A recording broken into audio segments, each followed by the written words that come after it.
I am 83 years old, and I am sitting in a living room that I paid off 20 years ago, surrounded by boxes I should have unpacked months ago, holding a telephone that nobody will ever call. Let me say that again so it lands. Nobody will ever call this phone. It's a beige desk phone, the kind with the curly cord and the heavy handset that feels like picking up a small dumbbell. I pulled it out of a box today, wrapped in old newspaper from 2019. I plugged it into the wall jack just to see if it still worked, and it does. I got a dial tone, clear as a bell. The line works perfectly. The problem was never the line. Let me tell you something before you make the same mistake I did. And I need you to listen because I am not going to sugarcoat this. I don't have time for that anymore. Nobody at 83 has time for that. I spent my entire life building something I thought was permanent. I was wrong. And the proof is sitting on my end table right now, collecting dust, plugged into a wall, connected to nothing and nobody. You want to know how I got here? Fine. Let me take you back. I was 29 years old when I got my first real office. Corner of the building, second floor, with a window that looked out over the parking lot. I thought that was the most beautiful view in the world because it meant I had arrived. I was regional director by 34. I held that title for over 3 decades, 34 years. You know what that means? That means I gave that company more time than most people give their marriages, more time than I gave mine, that's for certain. I was in that office by 6 every morning, 6 o'clock. The sky still dark, the coffee pot already going, that burnt smell filling the hallway before anyone else even pulled into the lot. And that phone on my desk, that beige phone, it never stopped ringing. Never. Clients calling, managers calling, my assistant transferring people through, my name being paged overhead. Harold, line 2. Harold, conference room B. Harold, we need you. We need you. 3 words. I was addicted to those 3 words. They made me feel like I mattered, like I was the center of something important. And I thought, if I just keep providing, if I just keep being the one they call, they'll always need me. They'll always want me around. That was the lie. That was the big, stupid, expensive lie I told myself for 34 years. Because here is what I didn't notice while that phone was ringing off the hook at the office. My phone at home was silent. My daughter had a piano recital when she was 9. I sent flowers. She was 9 years old. What does a 9-year-old want with flowers? She wanted her father in the 3rd row with a camcorder. I sent roses like she was a client I was apologizing to. My wife stopped asking me to come home early around year 12 of our marriage. Just stopped. I thought that meant she understood, that she respected the grind. No, it meant she gave up. There's a difference between acceptance and surrender, and I was too busy answering that phone to notice which one it was. My colleagues laughed at my jokes. They clapped me on the back at quarterly meetings. They said things like, "This place would fall apart without you, Harold." And I believed them. I actually believed them. I kept a drawer in my desk full of #1 dad mugs and world's best boss plaques, still in their gift bags, never opened. I thought keeping them meant I was humble. Turns out I just never had anyone to show them to at home. Now let me tell you about the day everything cracked open.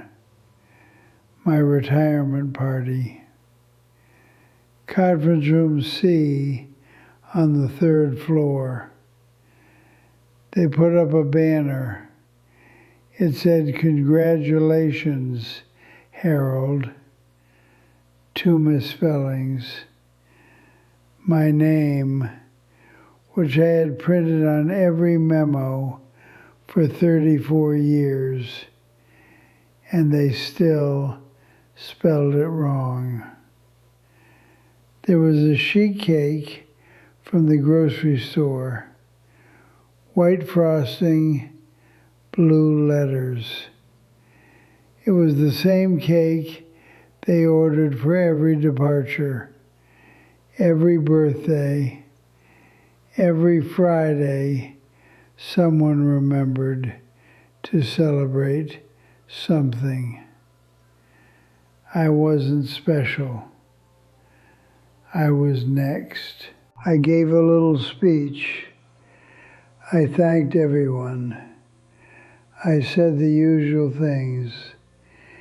It's been a journey, and I'll miss this place. And you all meant so much to me. People clapped, not the kind of clapping that comes from the gut, the polite kind, the kind where people are already thinking about what they're having for lunch. I watched a woman in the back check her watch. I watched a man near the door answer a text message.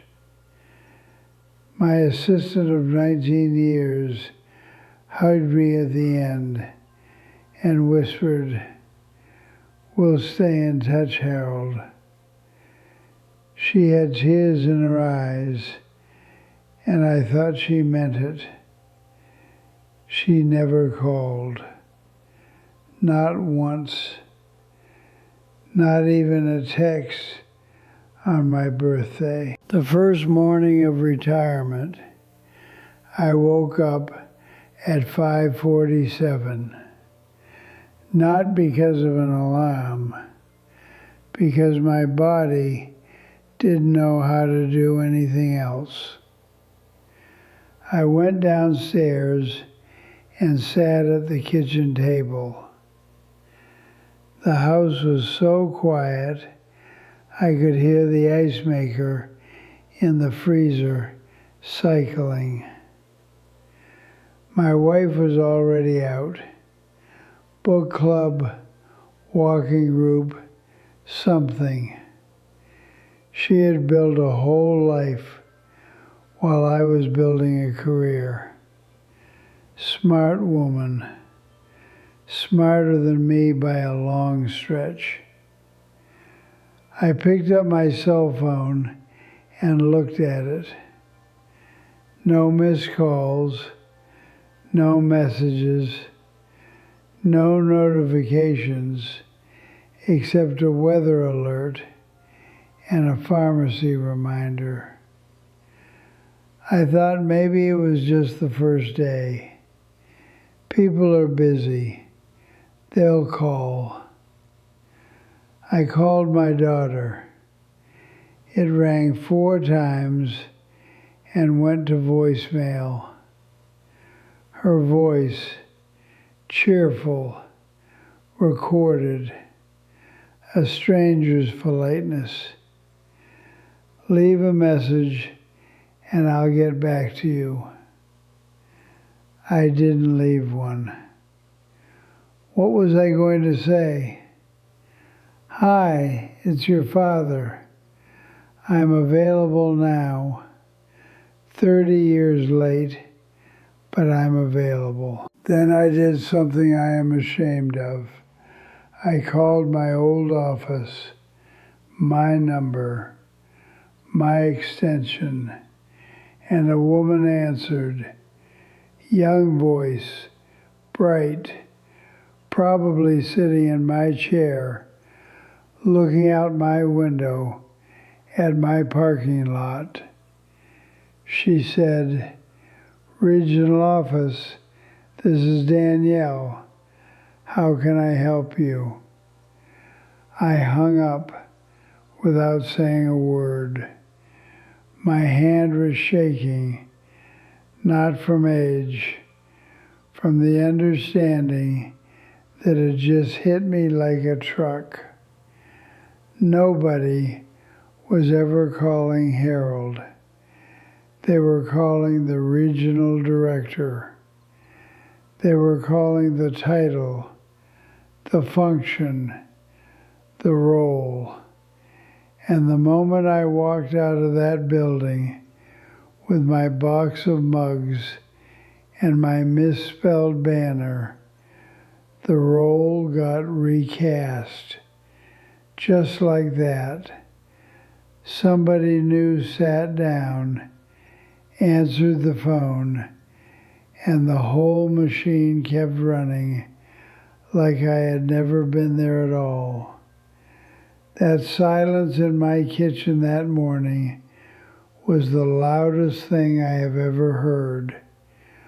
Louder than any ringing phone, because it was the sound of the truth I have been outrunning for 3 decades. I was not loved. I was useful, and useful has an expiration date. Now here I am, 83. The desk phone sits on the end table in my living room. I keep it plugged in. I don't know why. Maybe as proof. Maybe as punishment. Every morning I walk past it and look at it the way you'd look at a headstone.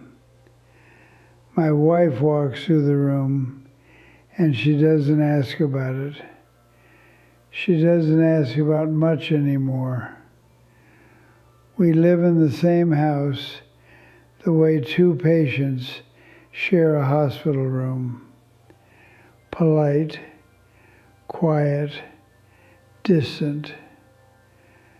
I eat lunch alone most days, soup usually, and the sound of that spoon hitting the bottom of the bowl is so loud it makes me flinch. You ever eat a meal where the only sound is your own chewing? That's not a meal. That's a sentence. I drove to the old office once, a few months back, parked in the lot, and just sat there with the engine off. Watched people walk in and out. Nobody recognized me. The building didn't look any different. The world doesn't pause when you leave it. It doesn't even blink. I sat there for an hour, and then I drove home. And I didn't tell anyone, because there was nobody to tell.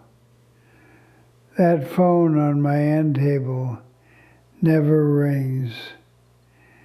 And it's not broken. It works fine. The silence is not a malfunction. It's a verdict. Now I'm going to talk to you. Yes, you. The one watching this right now. You think you're building something. You think those late nights mean something. You think being the person everyone calls, everyone needs, everyone depends on, makes you indispensable. It doesn't. You are building a role, and roles get recast every single time. The company will replace you before your parking spot is cold. So let me ask you a question, and I need you to answer it honestly. When was the last time you called someone, not because you needed something from them, not to schedule something, not to confirm something, but just because you missed them? Just because you wanted to hear their voice. If you can't remember, you are already on my road. And I'm telling you, there's nothing at the end of it but a quiet living room and a phone that doesn't ring. Stop providing. Start showing up. Go sit with someone tonight, not to fix their problem, not to pay their bill, not to be useful, just to be there. Because there is the only place that matters. And I learned that about 40 years too late. I'm going to do something now that terrifies me more than anything I ever did in that office, more than any quarterly review, any board meeting, any earnings call. I'm going to unplug this desk phone. I'm going to put it back in the box, and I'm going to close the lid. And then I'm going to pick up my cell phone and call my daughter. Not because I need anything, not because it's her birthday or a holiday or an emergency. I'm going to call her because I miss her. And I am going to say the only words that ever really mattered. The words I should have been saying for 40 years instead of answering someone else's line. I just wanted to hear your voice. It's that simple, and it's the hardest thing I've ever done. Don't wait until you're 83. Don't wait until the phone stops ringing to realize you never taught anyone to call.